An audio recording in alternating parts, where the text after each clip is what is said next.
Hey friends, in today's video I'll be going over my Season 24 slash Episode 1, whatever you want to call it, Hunter builds. This is one of my most anticipated video series. I always see the comment section asking for the current season, so that's what today's about.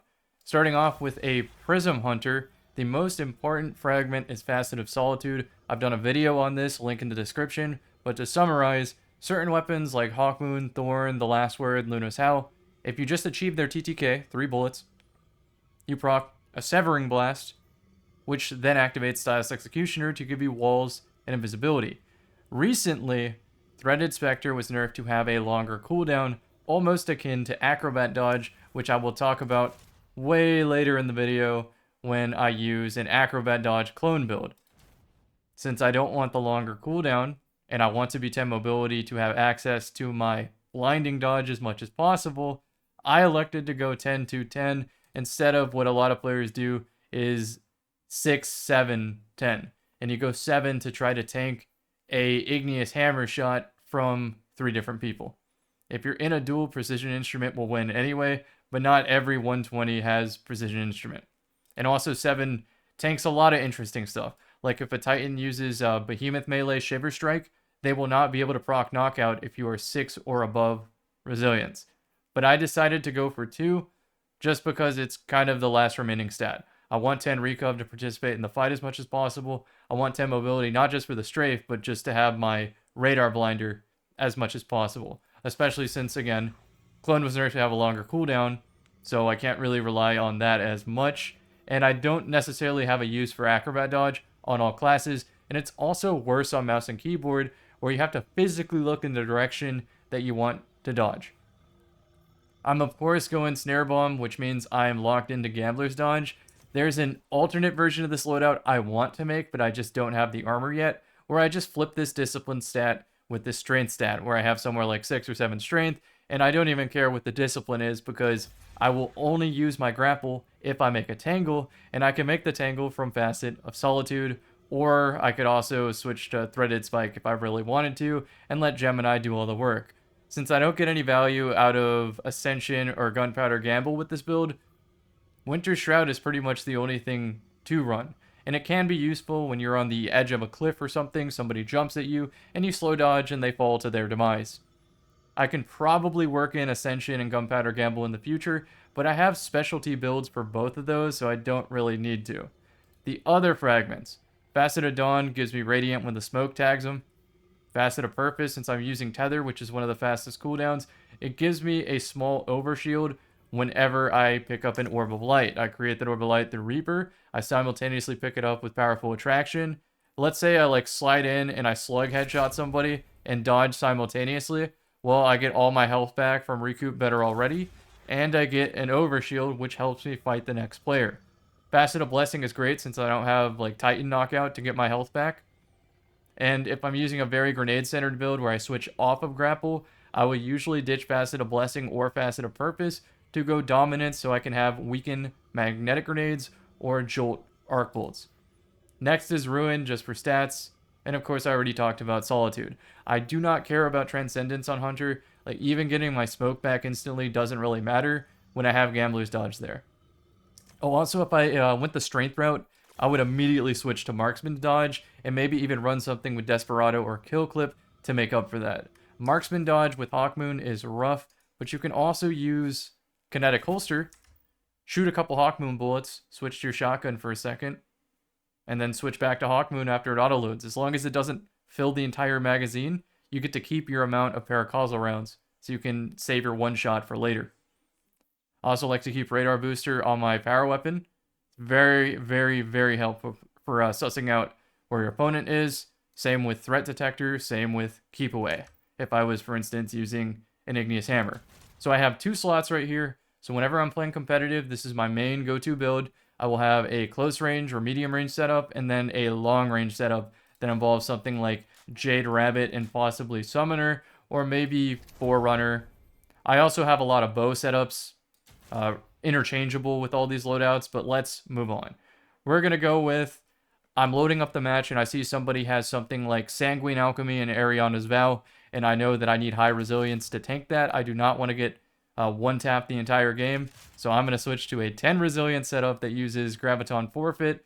So when I dodge, that 0 recovery goes all the way to 9.5. And to offset it, of course, I would use something like Rat King. Let me just grab that now. Rat King is a staple. I typically use it when I'm on controller, but it's not unusable on mouse and keyboard. And the weapon I usually use with it is an Elsie's rifle. I guess I should grab that too.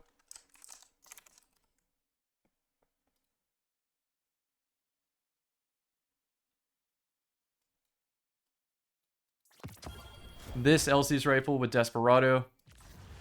I have a high strength stat, so I don't need Gambler's Dodge. I use Marksman's Dodge.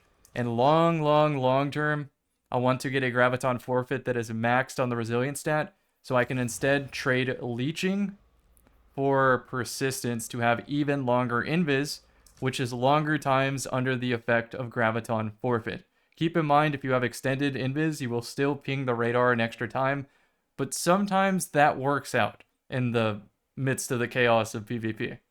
So this is typically my most lazy loadout and what you might see me in trials playing. Keep in mind that I am probably reclined, I am parallel with the floor, looking up at the monitor. This is that loadout. I switch my grenade for the given map, but typically I go Suppressor. Right now, the Hunter Super that is basically triple Thunder Crash. Suppressor doesn't really do much to it, so I elect for really any of the nades depending on the map, and if I'm using a high impact gun, Magnetic Grenade puts in some work. Use Slam Smoke. I know that they just changed it so the smoke doesn't linger as much, so Slam Smoke is pretty much locked in. Next up is a Pub Stompy loadout. This is Knucklehead Radar with 7 recovery. If I pick up an orb with Font of Restoration, it goes to 10. And then I have all the Revenge Fragments, Starvation, and Vigilance, so that when I'm weak, I get an Overshield, pick up an orb, get Devour. Devour plus the Recuperation, it's pretty much a full health refill for picking up the orb. Devour helps my low nade cooldown, and I can use either of the dodges. When I get my smoke, I get my smoke. Knucklehead is incredible in the sandbox. Since this is a very similar loadout, we're just going to talk about Stompies. It's the exact same Revenge Fragment setup, except my main weapon has to be Rose to add 2 tiers of mobility so that I have 100 mobility, and I can have a faster dodge. I get the enhanced control jump, and if I'm feeling spicy, I can high jump and then use Trapper's Ambush to slam back down. Ideally, this is not the stat split I would want. I have to keep gambling for better Stompies. I think what I would want is like 7, 8, 9 intellect, as low discipline as possible, and throw the rest into strength.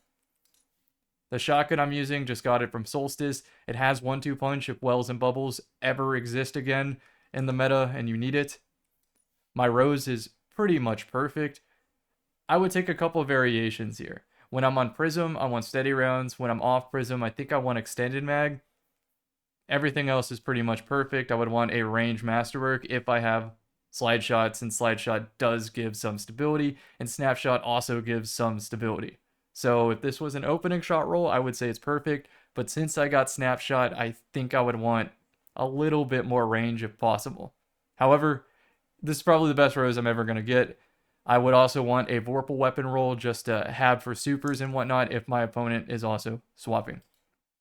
So yeah, Stompies are a staple for Invis because you can reach better timings on the map, get to places first, and they might not even know you're there as a result of just putting on the speed boot and having the extra speed boost of Rose. This is a very, very lethal loadout.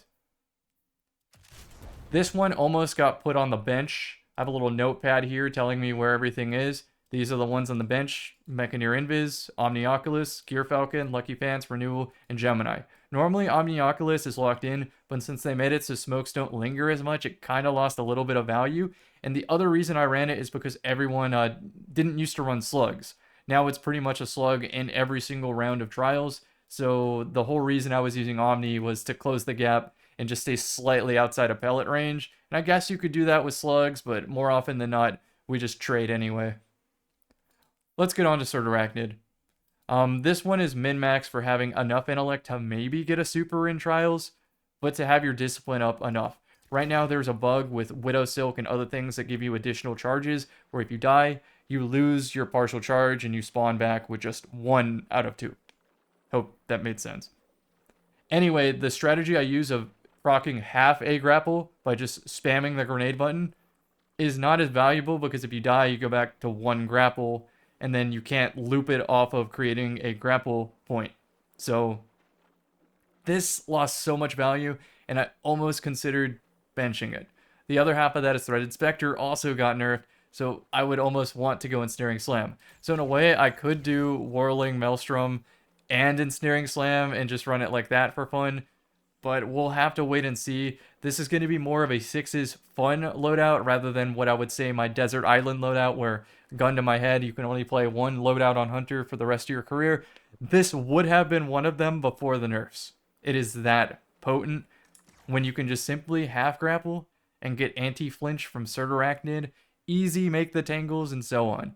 I plan to use this with Kvostov and Threat of Isolation. It has a little bit different rules from Facet of Solitude, but Kvostov is amazing because it has Shoot to Loot, so you can Reaper dodge, you can make a tangle from Threat of Isolation, and you can shoot the orb to get Woven Mail, which gives you the anti-flinch. So I'm very excited to use that.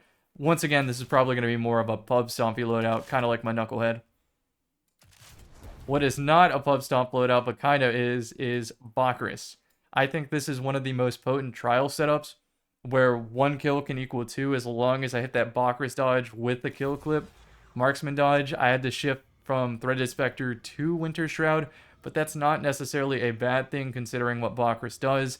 The hand cannon magazine is low enough to proc Facet of Solitude somewhat consistently, so something new is just perfect for this. And if I want to SMG, I should have mentioned this about all my loadouts, I can very quickly shift my mobility mods to Grenade, and I can go down to 8 mobility, and then I can use something like the Yarovit to act as a lightweight weapon to get me back to 10 mobility.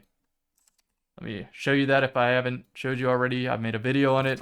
This is my favorite mouse and keyboard submachine gun at the moment, but I also could be using multi-mock on any of my other builds. Moving on. This is an old-fashioned Lethal Current Tempest Strike setup. They buffed Tempest Strike, but you can no longer slide, shoot, and Tempest Strike unless you time it at the tail end of it. Very finicky there. I don't recommend it. But my fragments are pretty much locked in. And I will switch Spark of Momentum for Extended Grenade and Pulse Nade if Bubble and Well ever become threatening again. But until then, I pretty much shift between Arc Bolt, Flashbang, and Flux depending on the type of environment I'm playing on and if I need heavy team chemistry or something. Spark of Feedback makes sense. You get punched, you hit harder. Spark of Instinct, same thing. You get your shield taken out, you jolt everything around you, which is just a couple damage, maybe 10 to 15, something like that. And Spark of Momentum with bricks falling all over the floor. I would use it to refill my melee on other classes, but on Hunter, it's just to get back into the fight sooner. And if I'm on Rose or something and I drop my mobility to get higher intellect or discipline, I would shift this for probably Spark of Resistance and just blink into a crowd and hope that I live, or Spark of Recharge if I just don't want to think about it. Arcstrider is still very potent, and although Prism has blink, it can't make up for Tempest Strike. That is just, it catches so many people off guard, and it does have the boss super of this era, which is Storm's Edge. This one is very interesting. This is my Gunpowder Gamble setup. And at a glance, it kind of looks like a meme loadout until you realize that these lightweight knives got buffed and you get 2 of them. So you tap them once with the bow, you proc Archer's Gambit, which makes the bow fly faster, and you throw a knife at them to proc Radiant. You get Extended Radiant, or I throw a Fusion Grenade at them to heal myself and just get the kill from the bow, get my charge back quicker for my Gambler's Dodge, and then have Radiant. If I use Conditional Finality, it also counts towards Gunpowder Gamble, but I don't necessarily have to. This is a Trials loadout when I'm practiced, but I promise you, you've seen it out there out in the wild in 6s. Sometimes I will miss 8 bow shots in a row, and then the next life, I will hit 10 bow headshots in a row. I am that inconsistent with the bow right now, but that's just because I'm out of practice. That being said, though, when I'm in practice, this hits. Special mention, heavy-handed to drop an orb from a knife kill. I refund the knife kill from Knock 'em Down and Radiant. Seasonal Artifact gives Radiant for orb pickup. Solar Holster reloads both of my guns, but bow always gets reloaded, and I don't have to use a bow with this setup. I could be using Summoner, Luna's Howl, Tommy's Matchbook with my Discord Sniper. There's a lot of things. This is pretty much a signature loadout. And if you're wondering, well, why don't you shoot the trip mine out of the air anymore? I think they shadow nerfed that. I tried it the other day, and it was either I missed 20 of them in a row, which is unlike me, or it's just impossible. Let me know in the comment section. Finally, sometimes I'll switch singeing for combustion so that I can run whatever the 6-shooter is. This one, Deadshot, in 6s because I just like the 6-shooter. Showed you the Stompy build, and then finally, no, not finally, we have one more to go. This is Stasis Gemini. Once again, they nerfed the clone, so I'm pretty much going back to my old ways. No more clone fun for me. I don't fully agree with what they did to the nerf, but it did need to be nerfed in some regard. I just don't like exactly what they chose for almost everything on that list. On subject now. Shatter Dive for the grimy strat of seeing around corners. Touch of Winter to gargoyle with your dust field, stand on that little crystal really raised above on the ceiling, or I can have a better cold snap grenade and shatter dive into my own cold snap. Very helpful when you're playing perfect players who never miss. Whisper Conduction for stats, shards for cooldown, durance so that my grenade slows for longer or my shuriken slows for longer, and refraction so that I get some cooldown from slowing opponents. Could go Gambler's Dodge, I could go a surplus weapon, but this is one where I just don't overcomplicate it. It has seen me through many seasons. I used to run this exclusively with Dead Man's Tail. That became a little bit more inconsistent, so now I just run it with the same Hawkmoon setup you've probably seen already. Same exact mods. I really love the in-flight compensators. Sometimes on Void, you're going to see me drop those for siphons so that I can make orbs to get Devour and so forth. Not as important with these classes since I proc Reaper so frequently. Once again, I go high mobility so I can have my dodge faster. I know it's only like 2 or 3 seconds, but you got to understand, with Gemini, that just means you rip it a couple more times throughout the match, or you have it in more clutch situations. Speaking of dodge cooldown, this one's interchangeable with a lot of exotic class items. This is the one that uses the clone, and since the clone has the longer cooldown, you're just going to say F it and go Acrobat Dodge, so you might as well be Radiant, which helps with some odd archetypal weapons like Adaptive Pulses and Burst Sidearms. Also, box breathing scouts and so forth. You don't even need the box breathing. You can just shoot them 3 times. The mods. And then I ditch my usual purpose here, which gives me that overshield for Facet of Hope, so I can have my dodge cooldown more quickly. In this case, I'm using Dragon and Lyre. You can do some very interesting things where Dragon automatically reloads a kill clip gun that would tip it to exactly a 2-burst or something like that. A great example of that is this weapon right here. I've done a video on it before, Aisha's Care, with kill clip. If you Dragon Shadow Radiant Dodge as soon as you get a kill, it just cleanly 2-burst. So keep in mind that interaction because it is very useful. But if I were using something like Teraba in a sniper, I would probably go Ophidian Aspect, or I would even ditch the Lyre and go 6 Coyote if it were a giant map where I don't anticipate getting meleeed at all. But that's the beauty of the exotic class item. You can just pick and choose what makes the most sense. And since I'm not using Gambler's Dodge, I obviously go high strength, which means I ditch Discipline, which means I run Grapple, which means I run Facet of Solitude.